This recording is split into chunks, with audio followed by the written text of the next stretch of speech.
it's a beautiful thing because basically you have one pin, right? And then you share it, and then 3 of your friends share it, and then those 3 friends share it, and then all of a sudden you have thousands of repins. And it's in my mind, it's a beautiful thing. Yeah.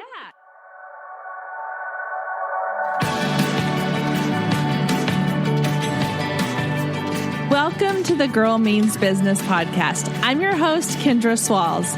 Over the last few years, I have built a business that allowed me to quit my 9-to-5, spend more time with the ones that I love, and live my best life. Now, I'm sharing everything I learned along the way with you. Each week, my guests and I will share actionable tips, tangible advice, and honest conversations to help you build your dream business. So get ready to take notes and put in the work because this girl means business.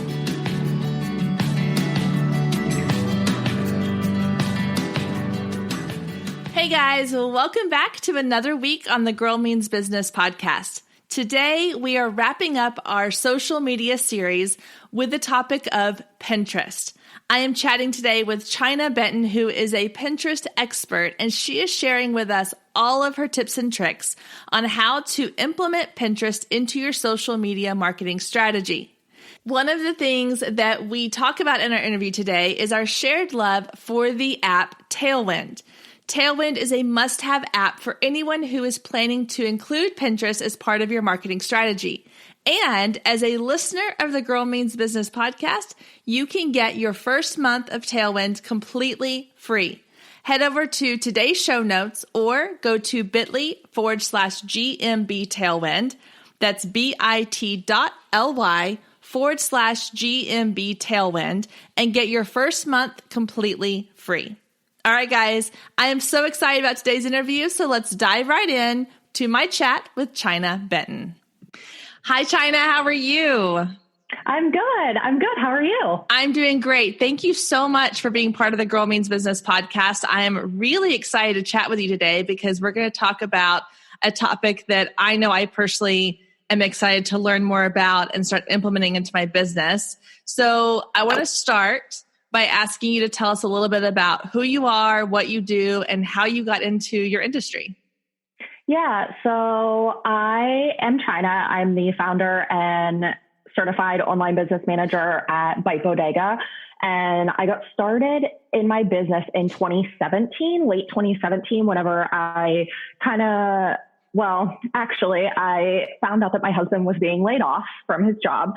And this was very shortly after we moved states in order to for his job.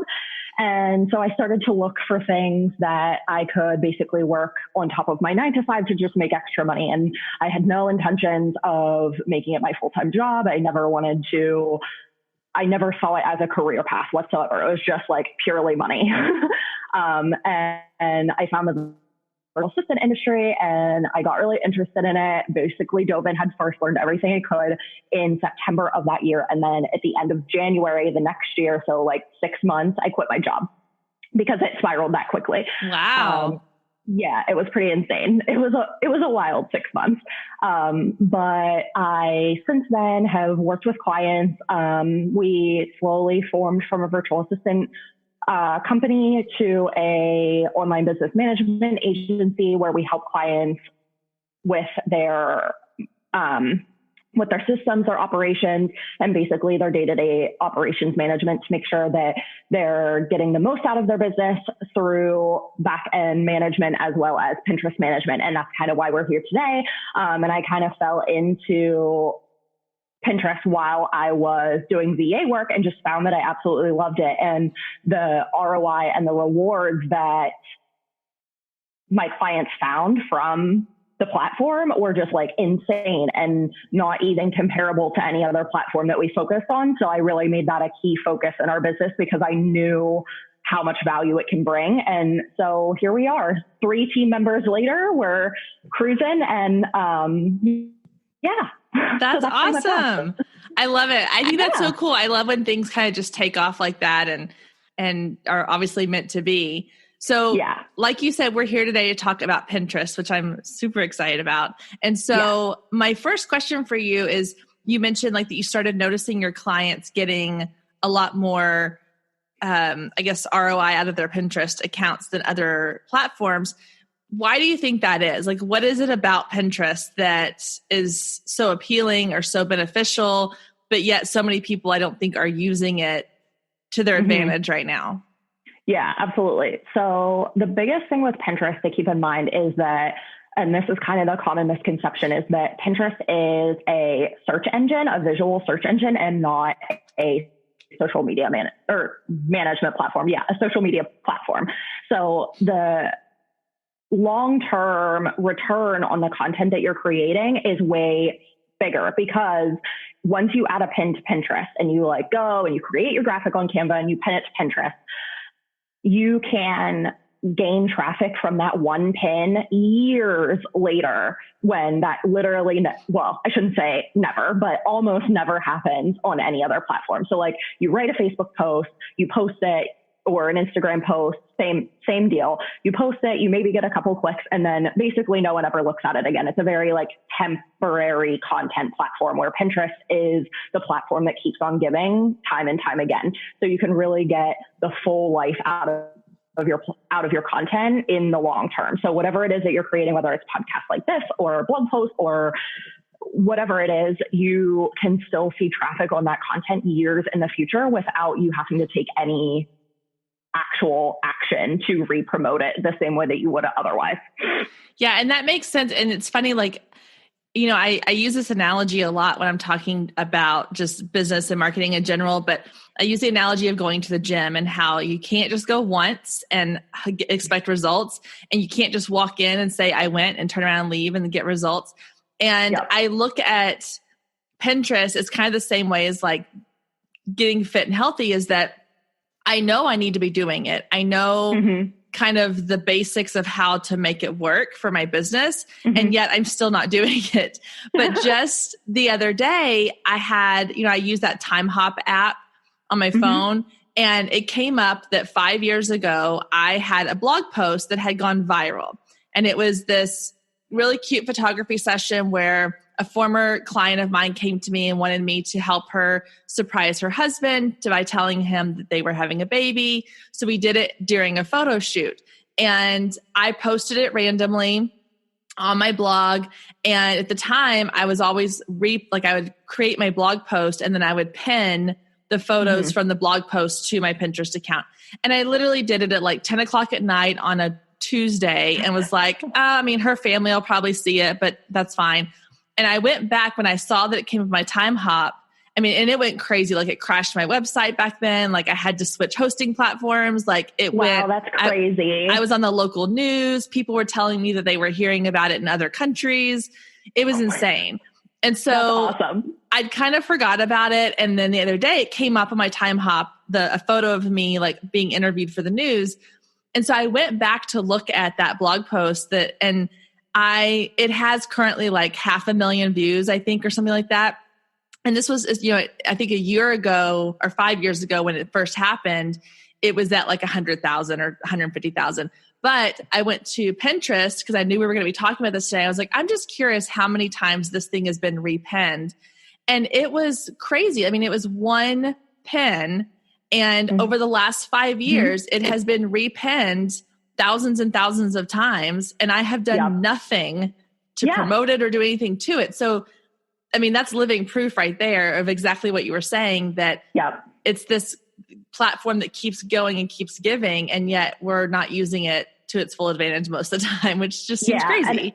And it seems like you maybe had like an extreme case where like your one pin was like astronomically more, where I do find that trend with clients' content that we're sharing on Pinterest is that like you end up finding those, like I call them legacy pins, right? Where like basically, consistently every month you're going to have traffic to that pin. You have thousands and thousands of shares on it. That's the post everyone wants to read or the pin that everyone wants to see. And that is fairly normal. And there's a lot of ways that you can optimize that in order to get the most life out of the traffic that you're getting to. So, nothing that you're saying is totally surprising to me, but it's like you said, it really does demonstrate the fact that like that exponential growth of Pinterest and what it has what it can do for you, because Pinterest is like,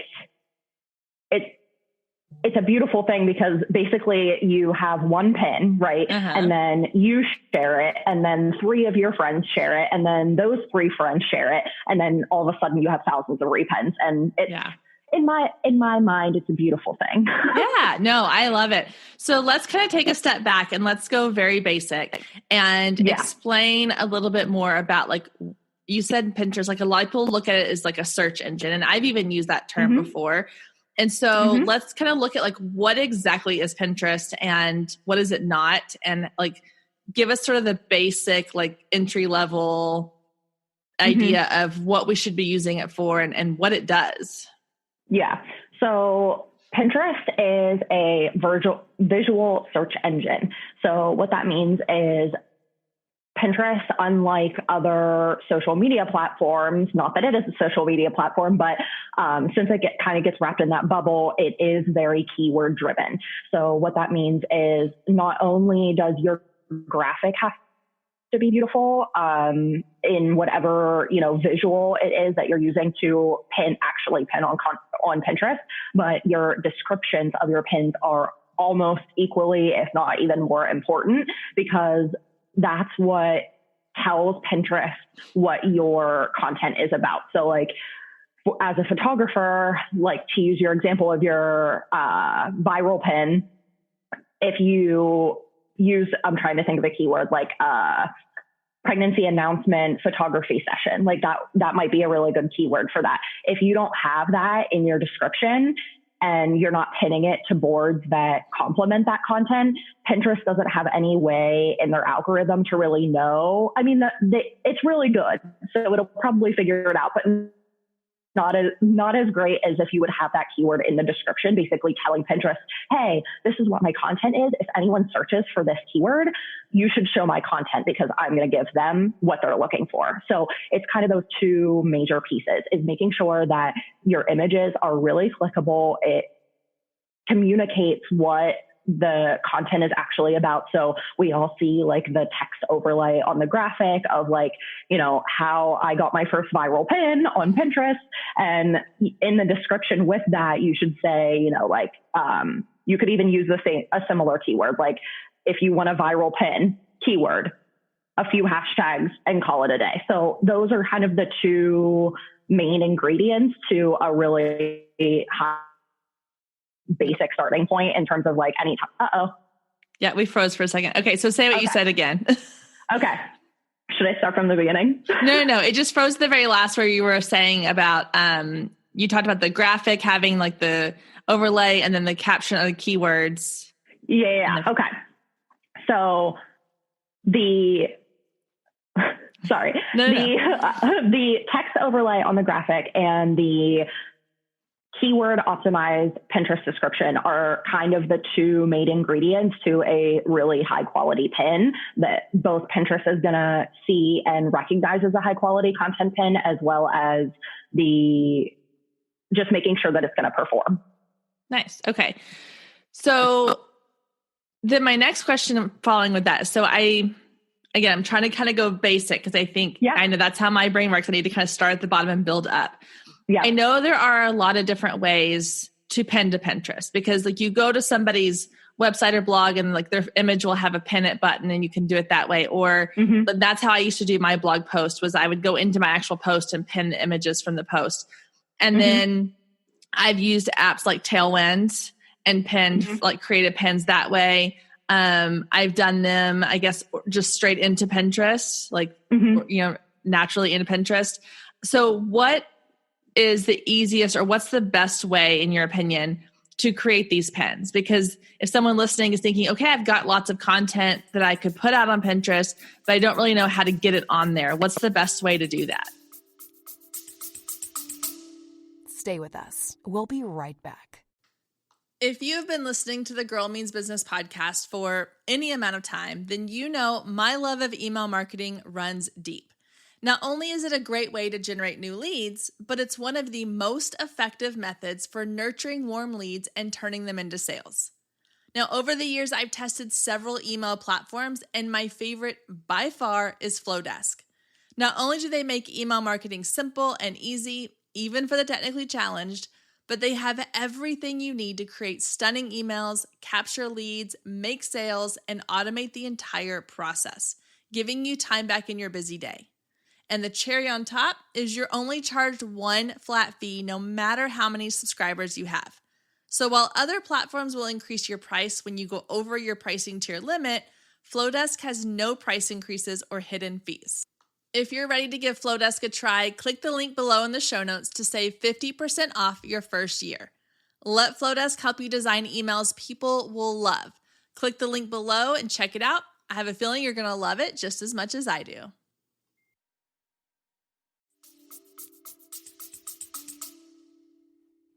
Yeah, so that's a great question. I'm a huge fan of Tailwind. So I know you mentioned Tailwind. Mm-hmm. Tailwind, if you're not familiar, for your listeners, it is a Instagram and Pinterest management platform, similar to like a Later or a Buffer and those sorts of things that people are also tend to be familiar with. Tailwind can really, it is like 1,000% worth the investment. I think it's like $110 a year or something, but it can really put your whole Pinterest account on autopilot for the most part. Like maybe log in for, I don't know, an hour every other week or an hour every week, depending on how much content you're creating, and it can really automate it. So that's the best way to make it as easy as possible and staying really consistent on the platform. So definitely sign up for Tailwind. In terms of your site, I don't have a strong preference between uploading your graphics or your pins, whatever photos, if you're a photographer or whatever it is, directly onto Tailwind and writing your descriptions and pinning them that way versus having the pin directly in your blog post, whether that's visual that you can see it, or some people hide their pins in their blog posts, which is kind of like a more advanced strategy. But putting the pin in your blog post and then pinning it from your website is also a really great option. And if you have the Tailwind extension, like the Chrome extension, they make it really easy that if you're using Tailwind, which I recommend regardless, you can pin that image directly from your website, and then it adds it automatically to your Tailwind queue, and you don't have to like formally go in and like manually upload it and write the description. You can just like add it to Tailwind, write your description automatically in like 3 clicks. So it makes it really easy. So definitely include your graphics in your blog post, whether you're pinning it from there or uploading directly to Tailwind, regardless of what, whatever's easier for you. Only because if someone goes to the blog post and says, wow, this is really valuable content, I'm going to save it for later, I want to pin it. And that's where, like you mentioned, like the Pinterest button and that sort of thing comes into play. You want to give your audience that option to pin the content themselves, not just you pin it from your blog post. Does that make sense? Yeah. And so I started using the Tailwind app. I think I signed up like 6 months ago or so. And one of the things I love about it is that it does kind of create like a queue. I just kind of click and go add, and it just adds it for me. So it's not pinning everything right at one time. So even if I'm in there for like 30 minutes, I'm not pinning for 30 minutes. It's going to space it out for me. The other thing I love about it is the evergreen content where it will repost your stuff. So I want to talk about that for a second, because like with content, and I'm a big advocate, I've talked a lot about on this podcast about giving valuable content to your followers. So even if you're a photographer, don't just blog about your photo sessions, talk about things that are going to be beneficial to your, clients, whether it's style guides or location ideas or creative photo shoot ideas. If you're, own an online boutique, like give content that's about, how to style a certain look for day versus night, or where to shop to do XYZ. And so that, to me, that's that evergreen content that can be repinned. So what is sort of the rule of thumb on that? Because I get it. I get that, like the idea of like consistently, kind of like on social media, like it's okay to reshare what you've already done in the past. But how do you repin on Pinterest without it being the exact same every single time going into the same place? Yeah, that's a great question. So in Tailwind, if you're using Tailwind, they have a feature called their Smart Loop, and I'm sure that that's probably what you're referring to. Yeah. So basically what the Smart Loop does is you can pull those top performing pins or the high value evergreen pins. Like I would highly recommend that you have your pregnancy announcement pin in there, like any of that like super viral content, as well as your evergreen, adding that to your Smart Loop. And what that does is it automatically spaces out, like you were saying, all of your pins to regularly go out on in a loop, for lack of a better word, but on a loop over time repeatedly until you tell it to stop. But the beautiful thing is you can set roles within the Smart Loop and say, okay, Tailwind, I want you to send out my viral pin or my evergreen content, but I only want you to pin it once a week or once every 2 weeks or 3 times a week, depending on what your strategy is. And that's telling Tailwind, don't overwhelm my account with this information because I don't want to look spammy, but I do want my users on Pinterest and my following on Pinterest to routinely see this piece of content. And that's going to allow you to completely automate it, but also have control over what your account looks like and what you're actually pinning so that it doesn't look crazy town whenever a user goes on there and doesn't know you. Yeah. So does it, because you're pinning it into a board, right? So does it not then when you pull up that board, just have that pin over and over and over again? So yes, if you don't add any other content, but in an ideal world, we would be pinning both our own content and other users' content just to have a fair balance on our account. And by doing so, you're going to be adding other pins in amongst that repeated pin. And I'm sure if you've ever been on Pinterest, like you can say that like you only scroll so far on a person's board before you stop and you go to a new board, right? Yeah. So chances are if you're mixing in other people's content in your Tailwind queue and keeping a fair balance in between that repeated pin, chances are me as a user, I'm going to go to that board and I'm only going to see that pin maybe twice if like I'm pinning really close together and I'm not adding a ton of content, but generally you can pin the same pin to the same board and break that up enough that it doesn't look like you're just pinning the same thing repeatedly. Gotcha. And you're able to do that in like a very organic, natural way. Okay, awesome. So I want to go back to the idea of creating pins. So let's talk a little bit about the graphics first, and then I want to get into, like you mentioned, sort of the caption and the hashtag part of it, because I don't think a lot of people realize that hashtags are a part of Pinterest. Yeah. So let's start with the graphic. Like like you mentioned Canva, which I love, and I know they have sort of a Pinterest graphic template, but what is sort of some of the tips for creating a graphic that's going to grab people's attention and get repinned and noticed? Stay with us. We'll be right back. Hey photographers, are you ready to make 2024 your best year yet? Growing a business is tough. You're following all the successful photographers and experts, soaking up their best advice and downloading all their free guides, trying to replicate their success only to come up lacking, blaming yourself when their methods don't work for you. But the truth is, it isn't you. Free content and one-size-fits-all courses can only get you so far. What you need is personalized help and guidance, but that can get expensive. Well, not anymore. I've created the perfect solution to get you personalized results for less than $2 a day. Introducing the Focus Photographer Lab, a one-of-a-kind coaching membership that gets you one-on-one results for a fraction of the cost of traditional coaching. Inside the lab, you'll find the 3 C's to success: classes, coaching, and community. With classes, you gain access to a treasure trove of pre-recorded trainings and invaluable resources.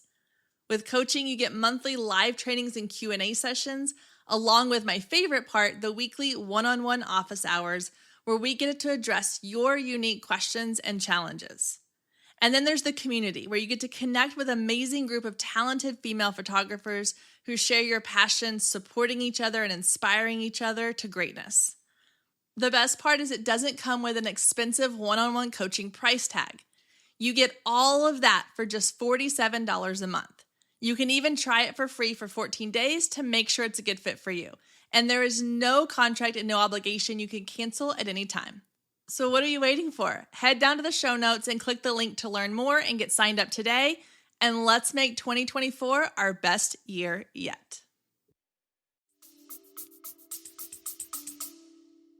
Yeah, so I recommend Canva to everyone. I preach their platform from the rooftops because they need to really have like an affiliate link, because I've said their stuff so many times.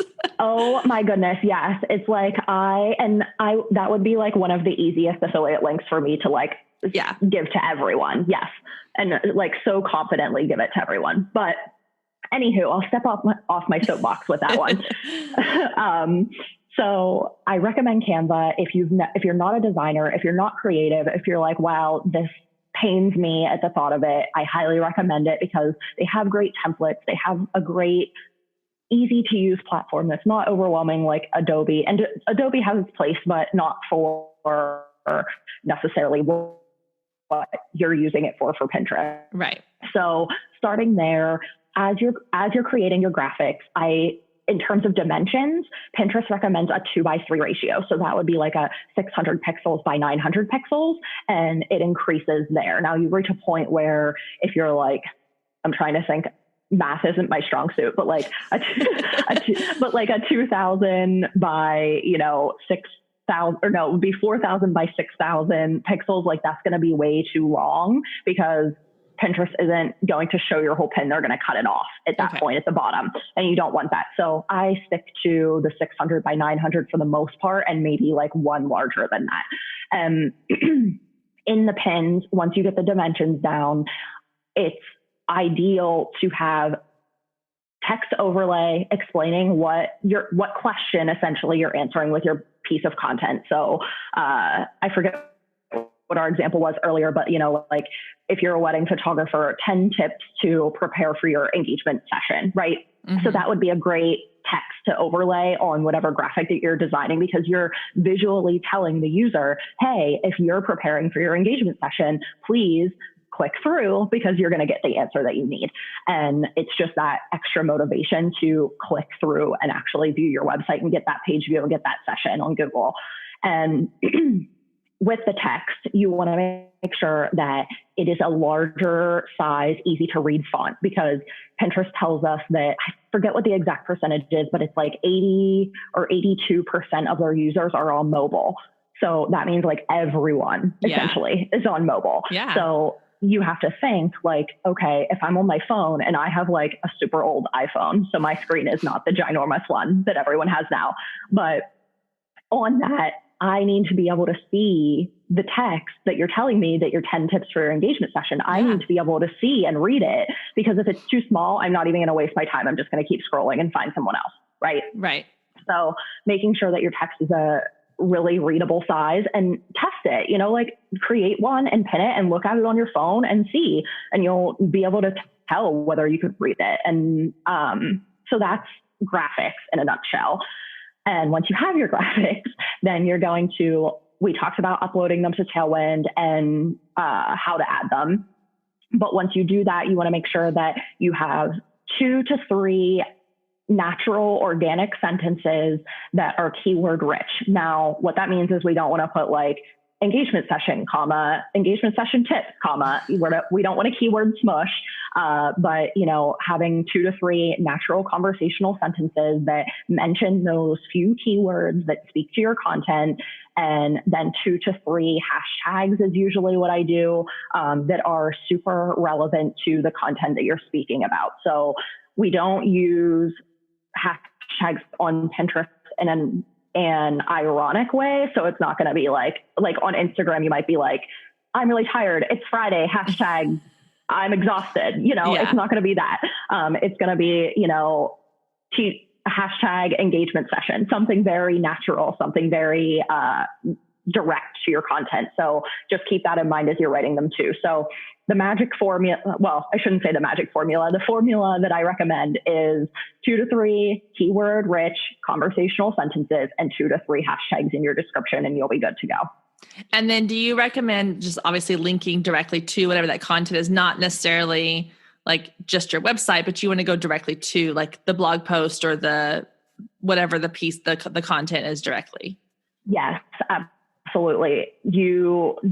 Unless it is a pin that you specifically designed to push the person to your homepage, you always want to link to whatever the piece of content is, because chances are Pinterest is a very top of funnel platform, meaning that usually the person that finds you and clicks through to your site has never heard of you before and frankly does not care, right? They just want the answer to the question, and you hope that you can engage them enough to attract them as a long-term follower. But because you don't know them or they don't know you, you want to make sure that you're delivering the value that you promised on your graphic. And the way to do that is to direct them directly to whatever answer that you're telling them that you're going to give them. So yes, absolutely linking to the blog post and having whatever call of action, whatever action that you want them to take in that blog post. So that, if you're building your email list and that's your primary objective, have your opt-in right there so that whenever they click through on the blog post, they can opt in. Or if your mission is to book clients, have a discovery call link there, whatever it is. Yeah. I think so. One of the things I always like to do, and I do this with all social platforms, but I think it's recently come up with me on Pinterest because I was looking for, I really don't remember what I was looking for. I think I was doing something for a styled shoot and I was trying to look for like color combinations that I liked. And I came across a couple of pins that were supposedly blog posts or sessions that were similar to kind of the idea of the style shoot that I was going to do. But every time I clicked on them, it just took me to like the photographer's homepage. And I was like, well, this doesn't give me the actual content I was looking for. And it was really frustrating. And so I was making mental notes. I was like, when I'm get into pinning more, I want to be very intentional about where I'm sending people, because that's a really easy way, in my opinion, to lose someone's trust on your pins by sending them to the wrong place. So exactly. I think that's key. Yeah. Yeah, exactly. And that's really what it boils down to.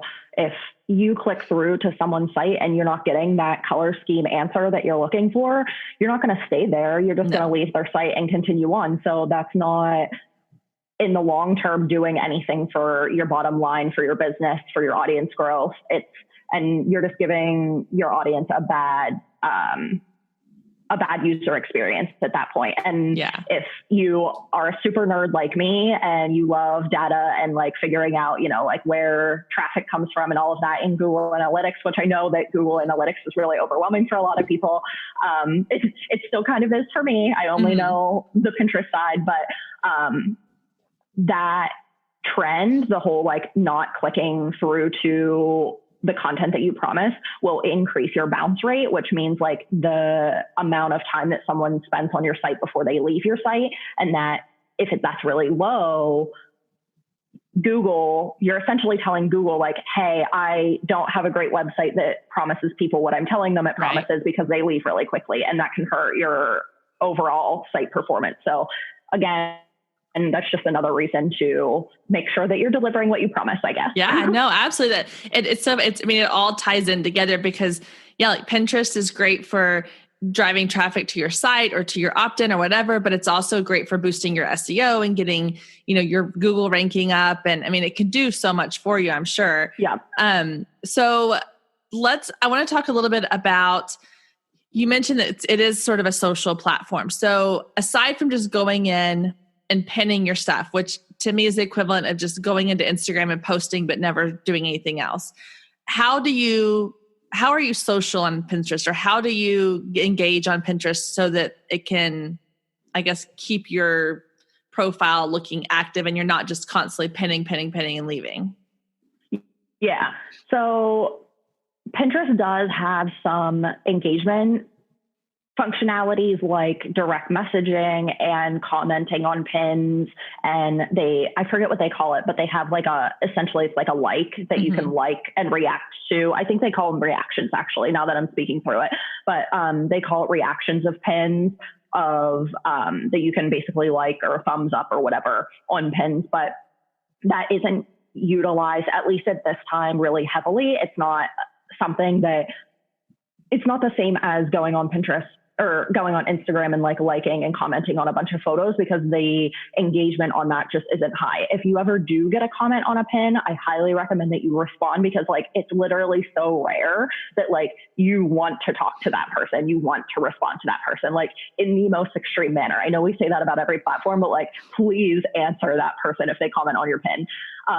So yes, that is really beneficial, but because it's not the main form of engagement and communication on Pinterest, I don't necessarily recommend people spend any time really sitting and doing that, because it's not going to give you a lot of ROI on it. So more than anything, I recommend repinning other content from other content creators that are related to your niche. So that doesn't necessarily mean go and repin all of your direct competitors, but chances are there are other people like you and me even, you know, like we don't offer the same exact service, but a lot of the content that you create on your podcast is probably stuff that my audience is going to be interested in learning about. And by repinning other people's content like that speaks to your target audience, you're essentially just giving them even more value while supporting other content creators. And you're basically saying like, hey, target audience, come over here and hang out with me, because I'm going to give you all of the information and all of the educational resources that you want from not only myself, but from all of these other wonderful people that are in my community. And Tailwind does a really great job. They have something called tribes that they're essentially just groups that you can join of people that are in specific niches. Like there's tribes for Pinterest, and there's tribes for wedding photography, and there's tribes for literally everything under the sun. And you can join them and find other people like yourself that, again, maybe aren't a direct competitor. Maybe they are, you know, maybe you have a great relationship that way, but someone that's in your niche, and you can repin other people's content from that tribe. So you know that you're always getting quality content that you're delivering to your audience from that tribe and from that community that you formed. Yeah, that's another thing I liked about Tailwind was the tribes. I didn't dive into it a lot, but I was able to like join a few of them and kind of post some things and repin.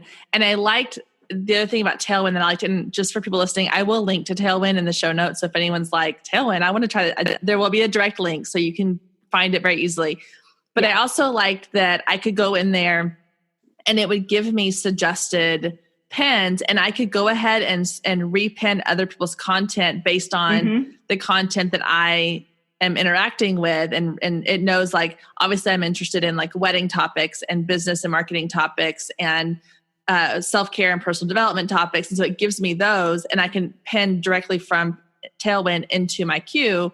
And then those tribes too, like you said, are really good. So I think it's a fun way to kind of support other people in your niche. And exactly. Because at the end of the day, we're all in this together. It's the community over competition factor, you know, like we all want to support each other. And by repinning other people's content, you're not only supporting your community, but you're supporting one another. And like, how much more magical can that be, that you're supporting everyone, the people that you are serving and the people that you're working with. And that is like by far the number one way that I would recommend engagement, I guess, if you want to call it that, engagement on Pinterest. And plus it's a really easy way to just fill your Tailwind queue. Like once you get in and start playing with Tailwind and like you fill your queue spaced out over days so that you're constantly consistent on the platform, pulling content from other content creators makes it so easy to fill in the holes basically in between your own content. And it's a win-win-win for everyone. Yeah. So let's talk about boards really quick, because I think, like, I know for me personally, I started off with my Pinterest account being my personal Pinterest account. So I had boards for things like kids' birthday parties and recipes and home decorating ideas and vacations and all that kind of stuff. And then once I started using it a little more for my business, those boards have kind of shifted to things like marketing ideas and social media strategies and websites that I like, and all this kind of stuff, and other photography and things like that. So for someone who's, again, thinking about starting a Pinterest account, first of all, stop for a second. Are there differences between like a personal account and a business account? And is there a reason for one versus the other? Yes. So there is a business Pinterest account and there's a personal business account. If you have a personal account that like you've been working on and you have, like you were saying, like you have your marketing tips boards, you have boards that are related to your business topics, it is really, really easy to just convert your personal account to a business account. So you don't necessarily have to go and create a whole new one. Okay. You can just convert it, and you have to do that really if you're going to promote your business, because that puts you within Pinterest terms of service. So they can, basically it's very frowned upon and not accepted if you use a personal account for business. And plus, whenever you have a business account, it gives you access to Pinterest analytics. Mm-hmm. So it gives you, it's very simple. It's like not overwhelming whatsoever, but just very basic analytics and Pinterest ads data that you can track and basically see like what are people actually interested in. So that was a long-winded way of saying yes, okay. There is a business Pinterest. Okay, so let's say that I converted my personal account to my business account, or I started a new one. Either way, what kind of boards should I be creating? Because clearly I want to have boards that are, I guess, relevant to what I'm going to be pinning, but then what other kind of boards do I need to have in my account? Yeah. So I recommend exactly what you were saying, that anytime you convert your personal account to your business account, or even if you're on a business account already, but you have a bunch of boards that are not necessarily related to your niche, like your kid's birthday party board or whatever it is, you don't have to delete those boards. You could just make them secret. It's really easy. You just go into like your board settings and switch it. So take all of that off first of all. So start there. And then I recommend, if you're just getting started, create 25 to 30 boards, even 20 at the absolute minimum, of things that are really related to your niche and are topics that your audience are super, super interested in. So whenever you think about your target audience, the individual person, what are they going to be searching for on Pinterest? Like for you, it was like marketing tips. So that's a great board. I also recommend having one board that you only add your content to. So that is like, for you, that would be like a Girl Means Business board. And you can have that right at the top of your profile. And the only content that you pin to that board is your content to your blog.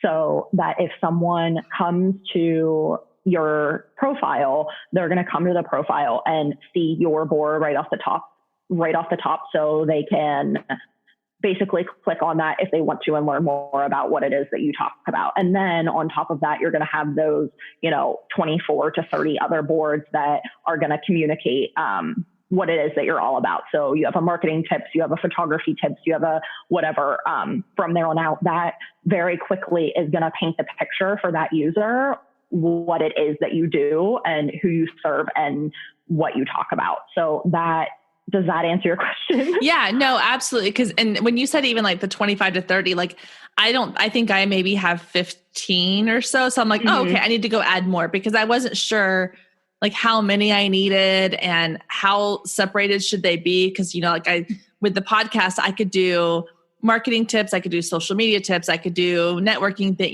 there's so many different things I could break one board into smaller subtopics kind of. Yeah. And then when it comes to pinning your own thing, so like you mentioned having one like for Girl Means Business or one for my photography stuff and pinning my things in there, should I also be pinning them to the other boards as well though, correct? Like not just that one. Okay. Yes, absolutely. Because your boards are searchable. So this isn't a feature that gets used often by users, or at least that's my like educated guess, but and everything that I've read tells me this, but your boards are searchable. And if you have your settings set up correctly in your Pinterest account, your boards could actually come up even on Google by just searching like marketing tips. Like your board has the potential to show up in Google results, and you can search by board on Pinterest. So if you're just in the Pinterest search bar, you can search by board. So let's say that someone searches by board and they find your board and you don't have your pin on that marketing tips board, even though it relates to that content, then they just missed out on that content. Oh, good point. So you definitely want to make sure that and obviously you don't want to add every pin to every board. Just pick those, like, however, depending on how many boards you have on your profile, pick the top like 5 and pin your content to your own board that's only your content, and then the other ones that make the most sense for it. Yeah.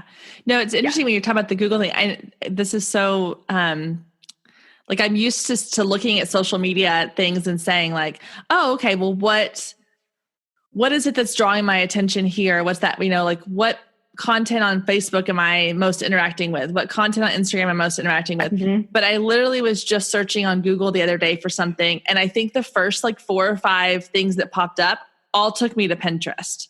And it didn't even register with me. I was like, oh, well, I don't really want to go to Pinterest. I'm looking for like, something else. But I was like, oh, looking back, I'm thinking, well, duh, that makes sense that, like I need to be, obviously it was a sign I need to be more involved in Pinterest, but I just need to like train myself to pay attention to the things that I need to be doing based on the things I'm seeing as a result. Does that make sense? Like, yeah. I think absolutely. It's easy from the user side, taking the user's view and basically saying like, okay, if this is what the user to see. Yeah, no, that's true. Like, I like the idea of like the user perspective, because it's so helpful, because we get so caught up in like the business perspective and our side of it that we forget what it looks like from the other person's point of view. So yeah, I love that. Exactly. Yeah, for sure. Oh my gosh, this has been so informational. So do you have any other last little tips or tricks that you recommend for starting out using Pinterest for someone that maybe is just now like listening to this going, yeah, I need to be using this more often?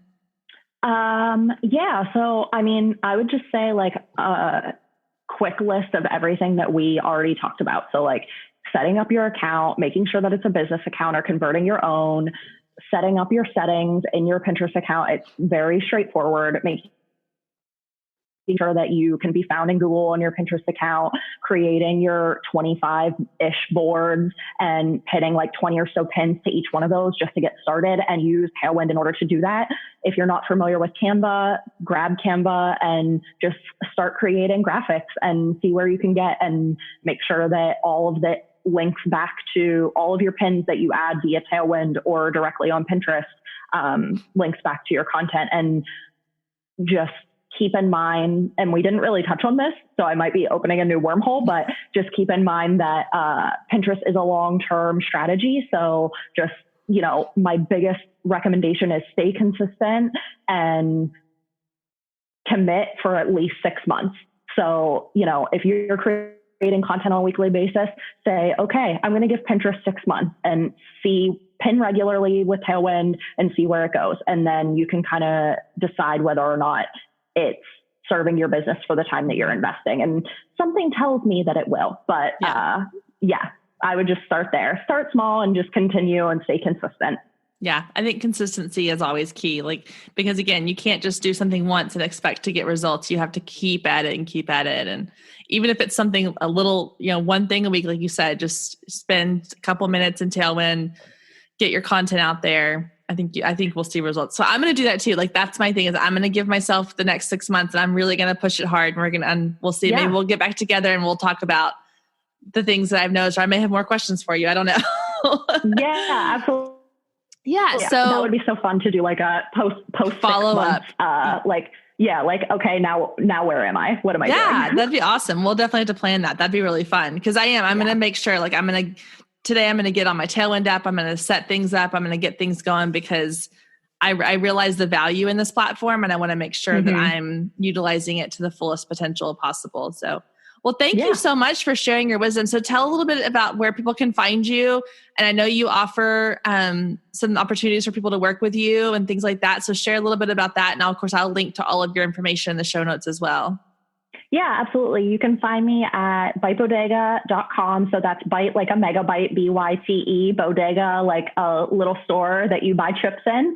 And on there, you can find all about our services. We offer ongoing management as well as just standalone strategy sessions. If you're, like you, that you're like, man, I can take this on. I just need to know where to get started. And I just want to know, like, for my specific business, what I need to be doing in order to get the best results. You can have a standalone call with me and we can deep dive on everything. And we have several different, offerings that way, as well as just ongoing business management as well, that if you need like all of the help, we have that for you too. So if you have any questions, and even just like, if you want to connect with me, I'm always available to just chat and go from there. So yes, just find me at bitebodega.com and we'll chat.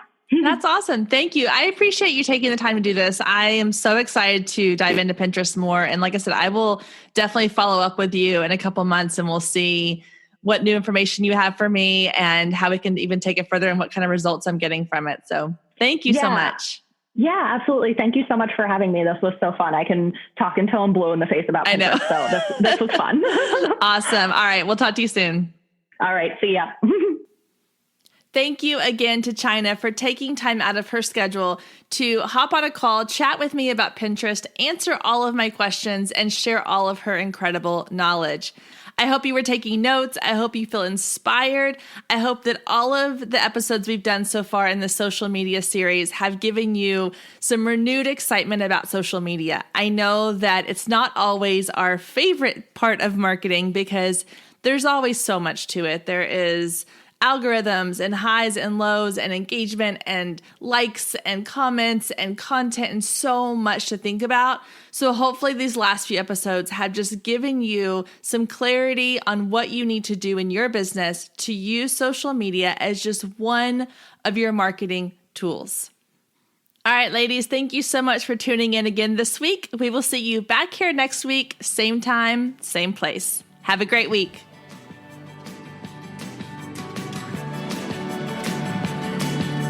If you loved today's episode, don't forget to click the subscribe button so you never miss when a new episode goes live.